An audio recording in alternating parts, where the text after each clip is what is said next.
Muchas gracias, president, señor comissari.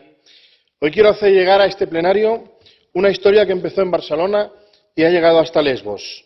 Una voluntaria catalana que se encuentra en uno de los campos de refugiados de este territorio pidió a su madre que enviara toda la ropa térmica y de montaña que pudiera recoger debido a las bajísimas temperaturas que están viviendo.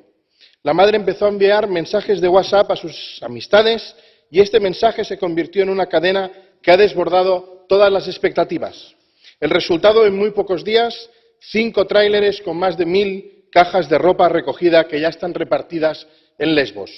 Esta es una buena expresión, una más, estoy seguro, de la solidaridad de los europeos, pero confronta radicalmente con la inacción de los Estados. Los gobiernos estatales son incapaces de encontrar una solución que garantice los derechos de los que huyen de la tragedia de la guerra. Todos estamos interpelados para ayudar urgentemente.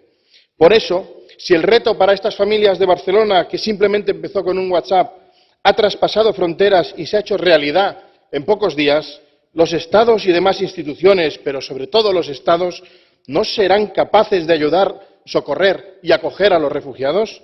Muchas gracias, señor comissari, señor presidente. Gracias.